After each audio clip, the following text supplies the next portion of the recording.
chose the topic of Woodstock for my topic.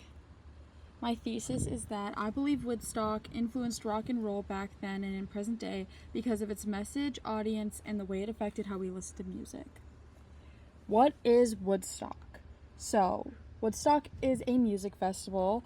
The first and most notable Woodstock took place in August 15th through 18th in 1969 in Bethel, New York. It's called Woodstock because originally they wanted it to take place in Woodstock, New York, because there was a lot of famous musicians like Bob Dylan who lived in Woodstock, but they didn't. Woodstock, the town didn't really want a huge festival taking place there, so they did it on a kind of like dairyland, farmland in Bethel, New York.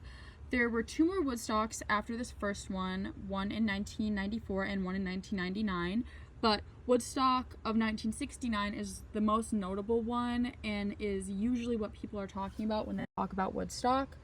There's not a completely accurate count, but it's estimated that there was around 400 to 500,000 people that made it out to the 4-day stretch in that farm in Bethel in 1969. There were 32 musical acts that took the stage during that 4-day stretch, and that meant that there was around 160 individual music artists that performed. It was not supposed to be 4 days originally. It was only supposed to be 3, but due to weather and travel difficulties, it ended up being 4 days. Here's a quote talking about Woodstock 1969.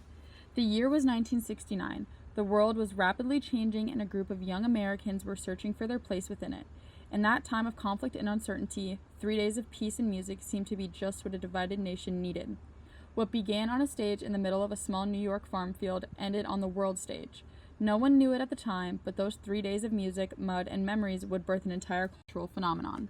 And that's from Bethel Woods Center for the Arts. What kind of music was there at Woodstock? It was widely known as a rock and roll festival, and some artists that we may recognize from learning in this class were Jimi Hendrix, and he happened to close out the festival. He was the last performer, and other artists like the Grateful Dead and Janis Joplin. The crowd that was watching this, the audience, consisted of what was considered hippies. The folks that were hopped up on marijuana and psychedelics, in their platform sandals, tie-dye shirts, things that said, "Make love, not war." Why was Woodstock significant? Woodstock brought together youth years after World War II who felt that power came in groups and not through isolation. It brought about the idea that the youth were capable of coming together for a common belief, peace, not war. And it also proved that these large gatherings of the youth did not always have to end, chaotically. They didn't always have to be a disaster. A quote is, the late cultural critic Ellen Willis described Woodstock as the culmination of a dream of mass freedom that had arisen in the years after World War II and was connected to rock and roll. What did Woodstock do for rock and roll? Although the festival was such a success, it only made stadium and arena shows more popular because these artists were gaining more traction and were able to fill large spaces on their own. So all these artists performing at Woodstock started to gain larger fan bases and were able to fill up arenas and stadiums without the support of being a part of an entire festival. And then 4 years after Woodstock, the Rolling Stones, who were inspired by it, created their own festival called Altamont. And Altamont kind of destroyed what Woodstock had created and the idea that young people could hold large gatherings without it becoming a catastrophe, because the Rolling Stones hired the Hells Angels motorcycle group to be the security at this festival, and they ended up stabbing and ending the life of a young black man, and it kind of ruined the idea that young people could come together peacefully to celebrate music. And this tragedy also contributed to the rise in stadium and arena shows, because this kind of helped with the idea that being in a stadium and arena made more sense, because you could confine people. They are in an enclosed space, in rows, in assigned seats, and hell was harder to break loose. And then in the years following Woodstock, these young rock stars who were listening, who were attending Woodstock, were also getting older. And with that, their music taste started to change, started to mature. And from that bloomed different genres like punk and heavy metal. And then what about the other Woodstocks? So I mentioned that there were two other Woodstocks. Woodstock 1994, also known as Mudstock because it rained so much, and actually during Green Day, the lead singer started like a mud fight. It was kind of chaotic. This Woodstock 1994 was held on another farmland area in upstate New York. They sold around 150,000 tickets, but had around 350,000 attendees because the barricades to get into this festival were really just, one little chain. Easy to hop, and a lot of people did. It was a lot more rowdy because there wasn't a ton of security. They were not prepared for the volume of people that were trying to come. So a lot more drugs, alcohol, prohibited items made it in.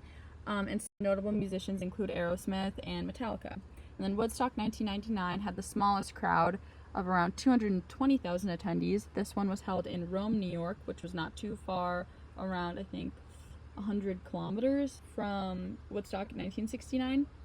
Some notable artists from this include Red Hot Chili Peppers, Metallica, and Ice Cube. Marilyn Manson was supposed to perform, but he ended up withdrawing because he had beef with other people that were on the lineup.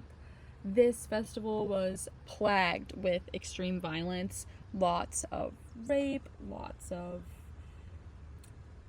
gang violence, lots of tragedy, lots of not so good stuff, and not to mention it was like 100 degrees the entire time this was happening. So it was just a hot, expensive, gross, violent mess. The concessions were ridiculously priced, and again, just very rowdy and not very well managed. So Woodstock today.